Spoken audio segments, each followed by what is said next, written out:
happens. And so as a result, a lot of times persons start to pray and they suddenly begin to feel the goosebumps. And when they start to feeling goosebumps and the hairs on their body begin to stand up, they become afraid, and so they start praying. And so sensitivity is imperative if you're going to capture the attention of heaven and to arrest the presence of God and to be sensitive of the Holy Spirit speaking to you. Now in Job 4:15 and 16, the Bible said that Job said, and the spirit passed before my face, and I had goosebumps, and the hair on my body stood up. He said, I could not discern the appearance of the spirit. There was silence, but then I heard a voice. Now understand that in trying to experience the Holy Spirit communicate to you, discernment is very important. When you begin to pray and you begin to press into the presence of God and you're praying and you begin to pray in the Holy Spirit, a lot of times as you pray in the Spirit with your eyes closed, you may feel a sense of, goosebumps coming over you, and you may feel as though the hairs on your body are standing up. This is where many people make a mistake. This is where many people stop praying. They stop praying at this point because they're afraid. What if it's an evil spirit? No, the fact that you are praying and you're trying to seize the presence of God, cover yourself under the blood through your prayer and continue to pray. As you continue to pray, you're going to begin to experience the presence of God beginning to increase in your atmosphere. That feeling that you feel is the presence of God that is coming. That is God telling you that I am now here. Continue praying. Continue to seek me because I'm getting ready to reveal myself to you. When you come into the place of prayer and you feel a sense of, the goosebumps and the fear, do not stop praying. If you're not careful, the presence of God will come, and if you don't know how to identify with his presence, the spirit of fear will cause you to miss God. When God comes into an atmosphere, by the aroma that he carries, sometimes the presence of God will cause such a level of fear to come upon you that if you're not careful, instead of continuing to press into prayer, you will stop praying. And so if you study through the Bible, a lot of the encounters that happen in the Bible where, angel came to meet with men, or the presence of God came to speak with someone in the Bible, one of the first things that you see happening in many of the scriptures is the first thing that is said is, do not be afraid. Because what you can't see, it's hard for you to receive what you can't see. It's hard for you to receive what you can't see and what you can't touch.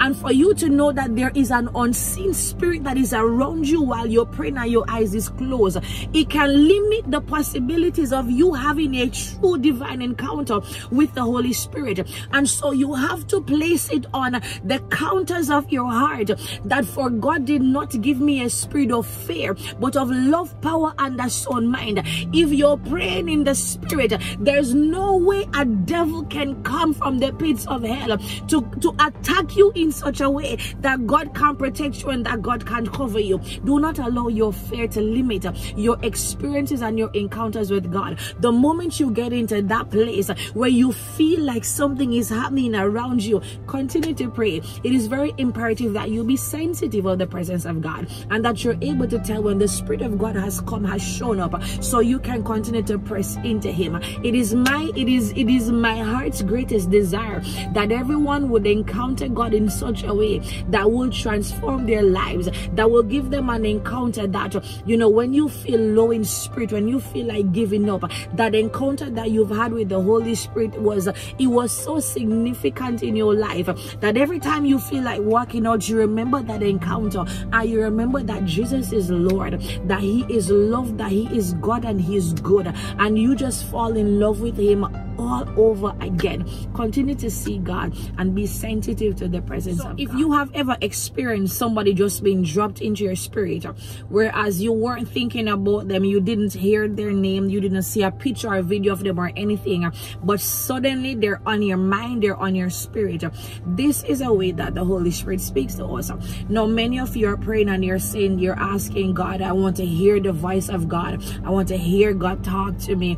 And the truth is, many persons persons, whilst they are praying for God to speak to them, they are not equipped and sensitive of the way in which that God will speak to them. And so the Bible tells us that God will speak in one way, and when man does not hear, then he will speak in another way. And when he speaks in that other way, if man still does not hear, then God will wait for you to go to sleep, and so he will give you a message and he will speak to you through dreams. So some of you are asking God, open my ears and cause me to hear you, to see and to know when you're speaking. But yet when he drops someone on your heart, you ignore it. Whenever the Holy Spirit drops someone on your heart, it is because he wants you to pray for that person. It is because something is happening with that person, and he wants you to pray for that person, intercede for that person, or perhaps to call that person and just check on them to find out, how is this person doing? So God will speak to you by giving you impressions. He will just put something on your heart, and that's the way that he will speak to you. Another way in which he will speak to you by impressions is some of you get invitations to go out, and when you get invitations to go out, something keeps happening, whereas the Spirit of God keeps telling you, instead of driving the route that you would normally take, I want you to drive the other way. And sometimes we're saying, but if I drive the other way, it's gonna take way too long. This way that I am usually I'm used to taking, it is the shorter route. But God is saying, I'm just trying to get you to take the longer route, because something may happen on this route that you may not have foreseen. And so when he keeps nudging you in your spirit, don't leave the house today, don't leave the house today, on your way to church, on your way to the grocery shop, make sure you take the other route, and you're ignoring the nudges and the ways in which God will speak to us. And it is so funny. We were getting ready to drop our baby at school this morning, and on our way, we were early. On our way, we left something at home, and when we left something at home, we had to turn all the way back. On the way back, I'm thinking, oh my God, let it stay, just let it stay, we're gonna be late. And then the Holy Spirit begins to speak through my husband. Sometimes God will delay us and reroute us to save us from something. Now, the fact that the Holy Spirit had allowed us to go back, it could have been that God is saving us from an accident, and so by us going all the way back home, you know, we would be too late for that accident. Perhaps something was happening at the house that God wanted us to go back to catch or to fix before it was too late. And so these are ways in which that God speaks to us on a daily basis, and some of us miss it. Why? Because we have locked ourselves in, we have locked the Holy Spirit in, whereas it seems as though the only way God can speak to us, or the only way we want God to speak to us, is through angels, or by the loud thunder of his audible voice. God doesn't always speak that way. And so today I want to encourage you to be sensitive. Be sensitive of the nudge of the Holy Spirit. That's God speaking. Be sensitive of the impressions of the Holy Spirit, because that's the way that God is going to speak.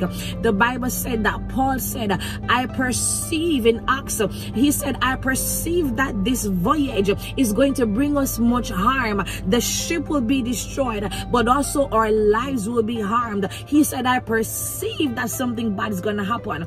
In other words, I have a feeling. How many times have you said, I have a feeling that something just does not sit right with my spirit, something just feels off inside, I just have a gut feeling. That gut feeling that you have, my friends, is the Holy Spirit that is trying to speak to you. Do not ignore the Holy Spirit. So may you be sensitive today to the voice of God. May you be sensitive to the impressions of the Holy Spirit, that you will not miss out on what God is trying to reveal to you in this season. God bless you. I'm Pastor Shanique Beckford. Please, if this message encouraged you, blessed you, or helped you any at all, leave in the comment section. Let me know what part stood out to you. God bless you, and thanks for watching.